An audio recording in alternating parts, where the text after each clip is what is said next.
بسم الله الرحمن الرحيم، والصلاة والسلام على أشرف المرسلين سيدنا محمد عليه الصلاة والسلام. ازيكم يا حبايبي؟ عاملين ايه؟ يا رب تكونوا في أحسن صحة وأحسن حال. وحشتوني كتير كتير من المرة اللي فاتت. معلش أنا بغيب عليكم في الفيديوهات لأن الشبكة عندي مش مستقرة، مش عارفة ايه السبب، وغيرنا السلك وغيروا كمان الكابينة اللي بره بتاعت السلوك وكده، بس برضو الإشارة مش مستقرة تقريبا عند الناس كلها، يعني مش عندي أنا لوحدي، بس أنا عندي بزيادة يعني. فالنهارده ان شاء الله هنعمل روتين كامل في المطبخ معايا.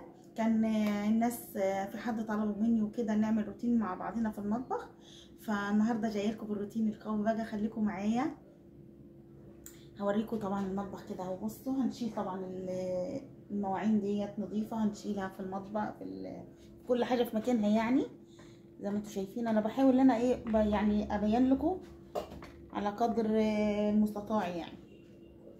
بصوا اهو. طبعا الجزايز ديت انا ما بستغناش عنها عشان خاطر مش دايما فاتحين الموتور، عشان خاطر لما لفيناه وانتوا زي ما انتوا عارفين طبعا. فانا ماليه الجزايز ديت ان كنا بنعمل شاي مثلا، في حاجه على النار بنعملها بتاع كده يعني. طبعا هنشيل الاول الاطباق ديت الاول. تمام، انا مش عايزه ان انا اطول عليكم.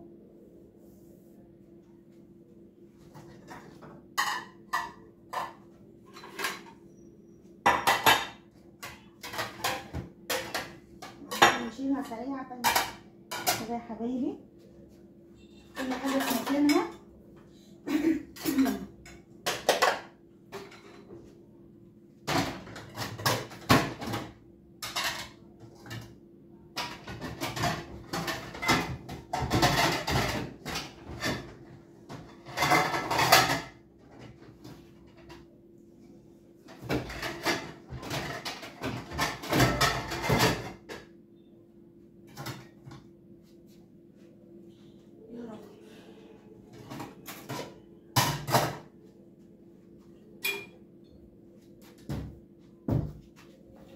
ارجع دي بس لورا شويه كده. طبعا الكوبايات مكانها هنا هشيلها، بخلي كوبايتين بس في المطبخيه عشان ما يبقاش يعني الزحمه.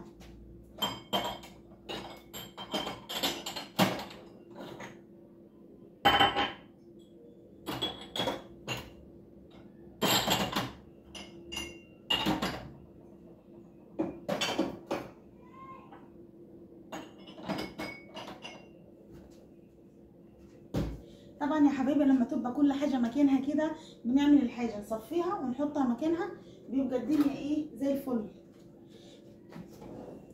طبعا انا حبيبه قلبي ام حمده كانت جايبه لي المنظم بتاع المعالج وكده، ربنا يبارك لي فيها يا رب ويخليها لي، مش مخلياني محتاجه حاجه بصراحه.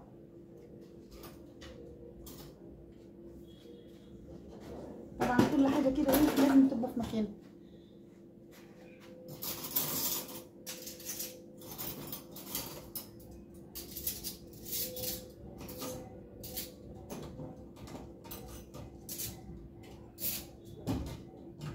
انزل تحت يا فجلة، انزل تحت.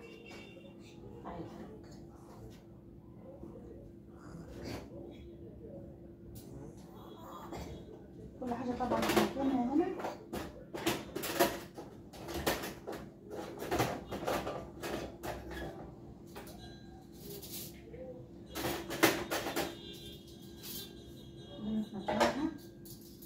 طبعا المعالج الصغيرة في مكان، والشوك في مكان. اهو كل حاجة في مكانها.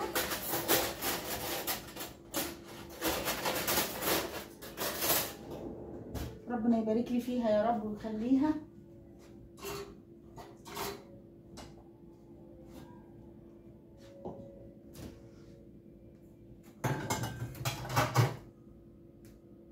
طبعا ده مكانه بره، بس هخليه هنا الوقت كده. احنا هبتدي ان انا اشيل بقى الألمونيوم. طبعا دي علبة حلاوه ما بستغناش عنها عشان خاطر ايه، بنخلل فيها عروس بتاع مخلل بحطه فيها يعني.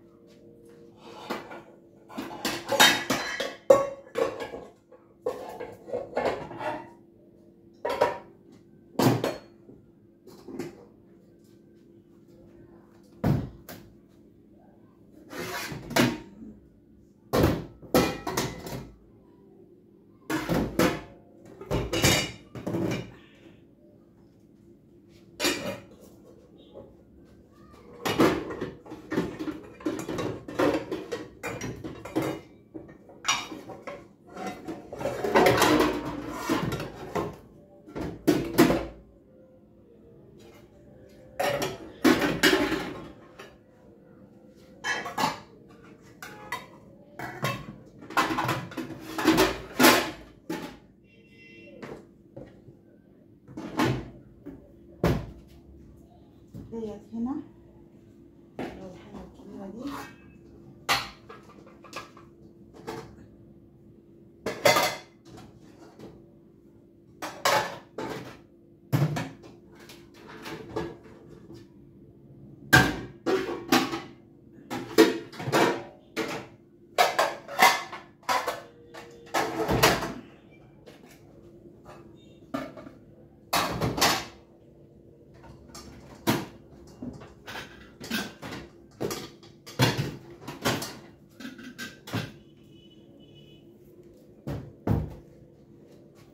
الطاسه ديت مكانها هنا كده تمام.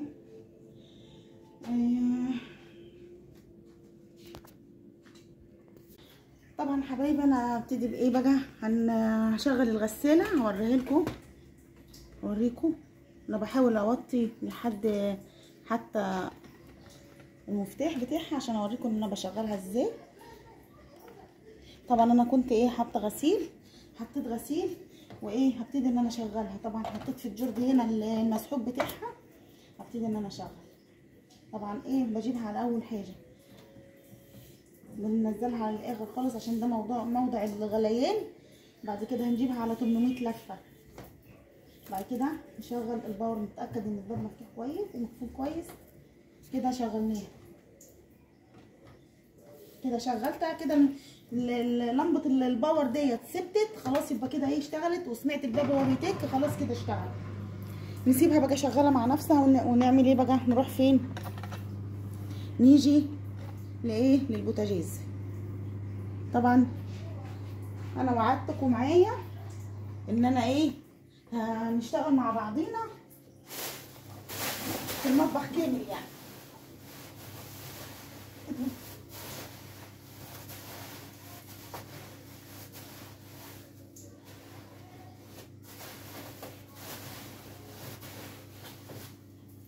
يا رب. دوت انا جبته جديد باور عشان الدهون، وده طبعا الهلوبه بتاعتي اللي انتوا عارفينها. هغسل بس البراد ده صفيه، ده اللي انا بعمل فيه المشروب بتاعي يعني. ده اللي انا بعمل فيه المشروب بتاعي.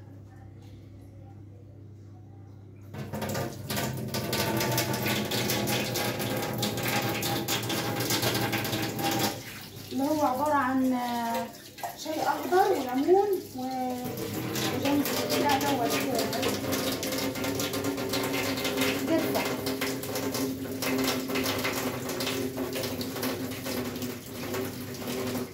وحط عليها جرنفل.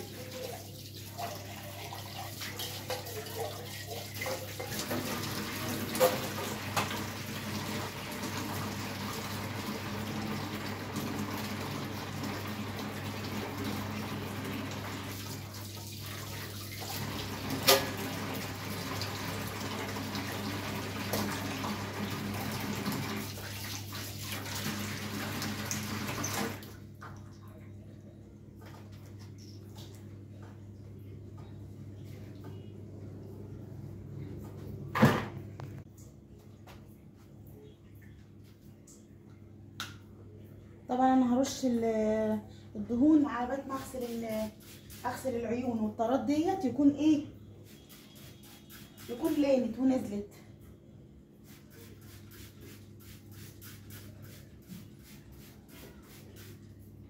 الباور ده طبعا تحفه تحفه تحفه. اسند ده هنا كده.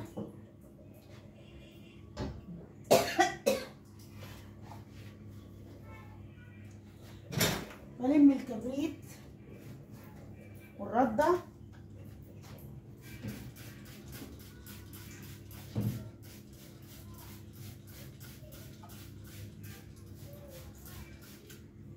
بقفلها طبعا زي ما كانت، وابتدي ان انا اغسل ايه، اغسل الطرات.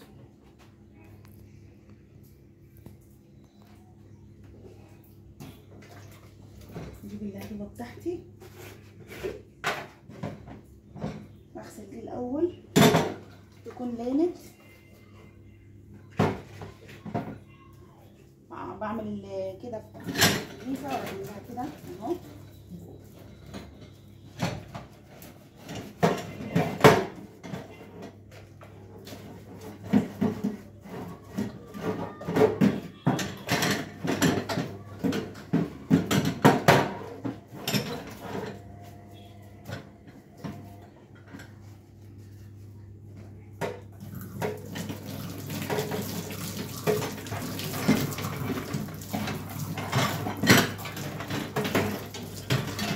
بعمل واحده واحده واشطفها عشان خاطر تكون اصطفت، عشان خاطر لما نشف البوتاجاز ما يبقاش فيه ميه كده ويعمل نقط ميه كده.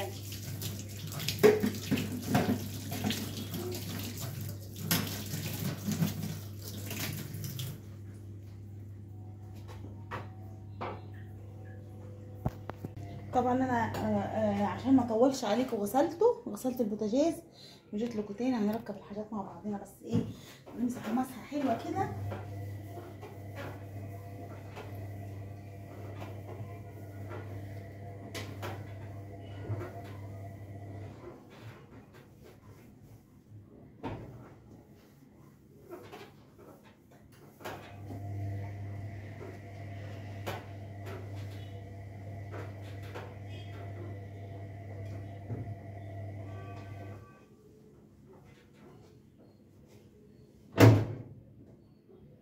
طبعا الغطا ده اتكسر من ساعه ما كنا بنعزل، الصباع بتاعه اتكسر، الحمد لله انها جت على الصباع بس.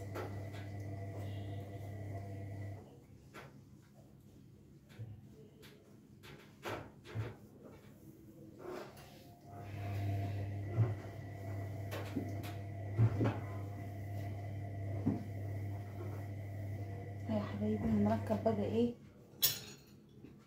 كنت غسلت العينين هنركبها.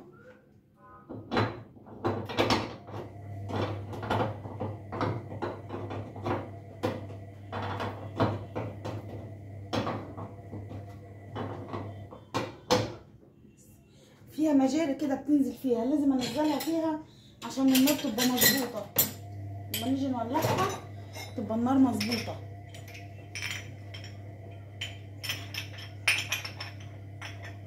العين دي بتاعت ديت الصغيره.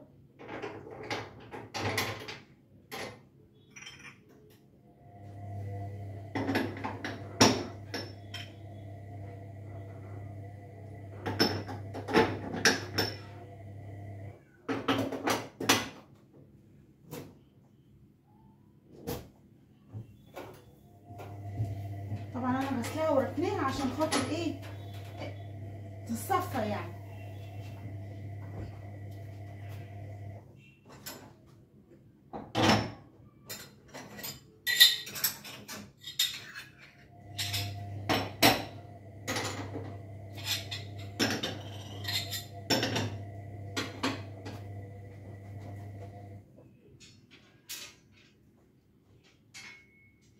طبعا دي برضو اتصفت، غسلتها واتصفت بردك. الطارات دي لازم كل مره اغسلها عشان ما تعملش دهان كده ويلزق فيها، ما نعرفش نطلع بعد كده.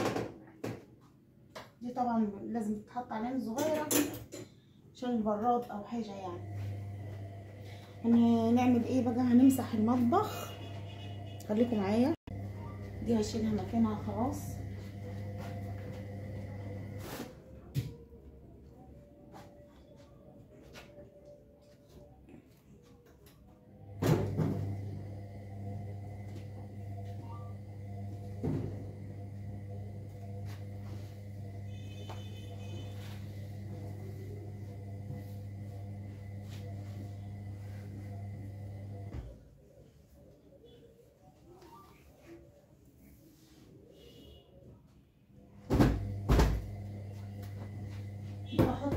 انتوا عارفين عشان خاطر اصفي عليها المواعين، علشان خاطر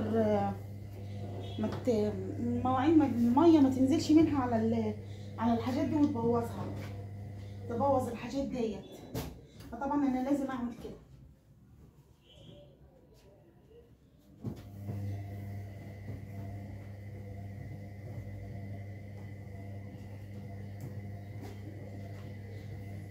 طبعا انا بعمل لحد ما يجي الطول، لان انا حتى الكرسي مش هعرف اطلع عليه عشان رجلي.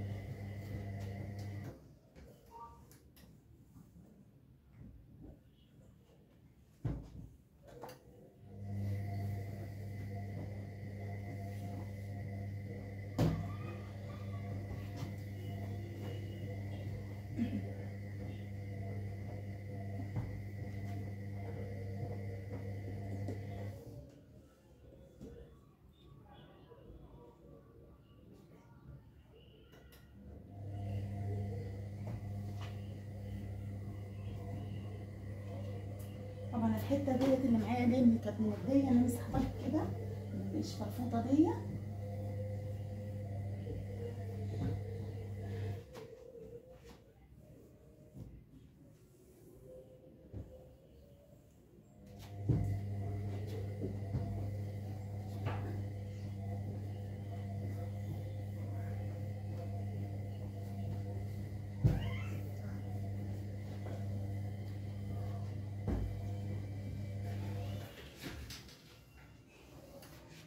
يا حبايبي نبتدي بقى ان احنا ايه نعمل الارضيه بقى.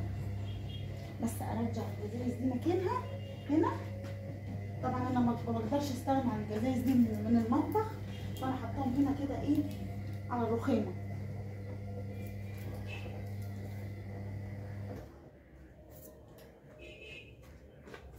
طبعا انا طلعت الجهاز لبره شويه، بحاول ان انا اعرف اجيب له كل الارضيه يعني انا ايه.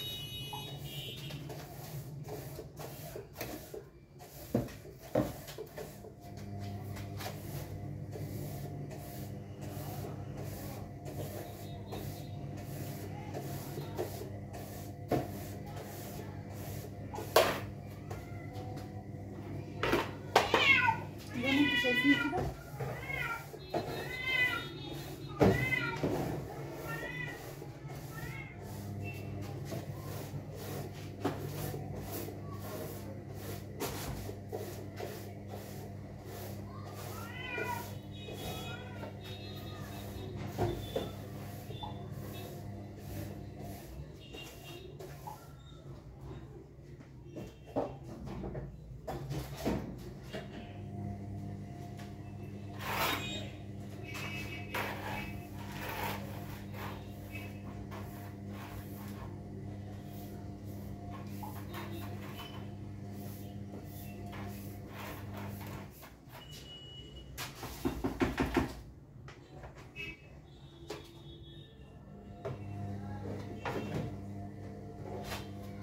طبعا هكب كلور في الارض الحته دي بالزيت.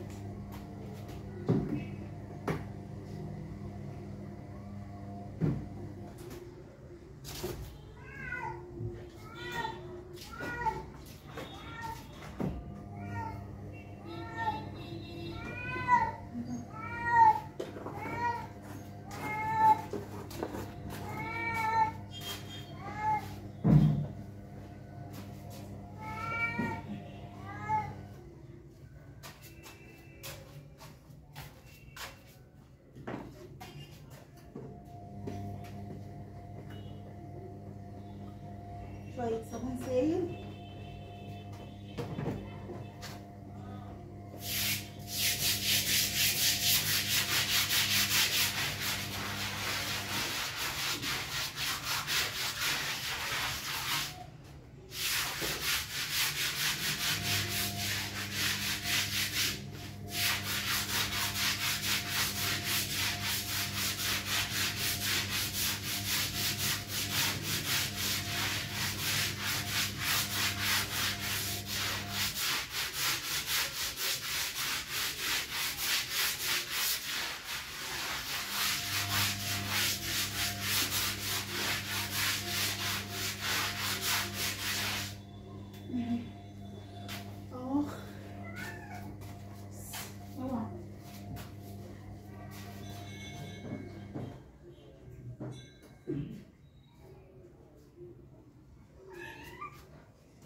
الميه اللي تحت الحوض الاول.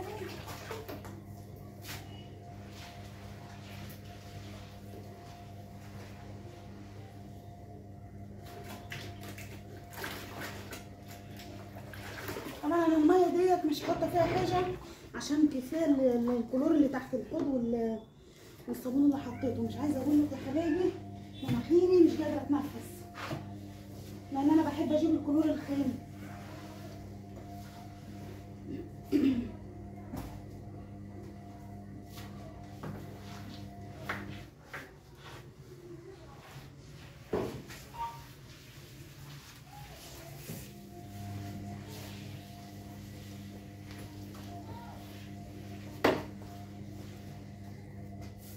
يا رب يكون المكان واضح.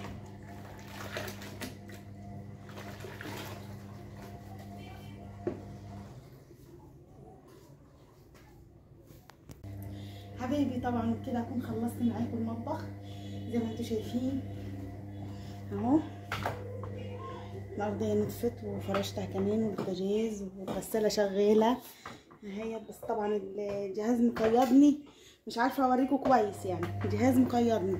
الغساله شغاله تمام والدنيا بقت زي الفله. عايزه كده تشجيع منكم بكلام حلو ودعوه حلوه من كده منكم ليا، وربنا يشفيني يا رب ويشفي كل مريض. وعايزاكم تشوفوا لي الفيديو بتاعي للاخر بالله عليكم عشان خاطر اقدر اكمل عدد الساعات بتاعتي. نفسي القناه بتاعتي تتفعل علشان خاطر يبقى ليا رزق منها يعني. وطبعا الكلام ده مش هيحصل غير بيكم انتوا يا حبايبي، انتوا اللي هتخلوني حاجه، لان القناه دي مش بتاعتي لوحدي، دي بتاعتنا كلنا. بالله عليكم بالله عليكم انا ما اسواش حاجه من غيركم والله العظيم.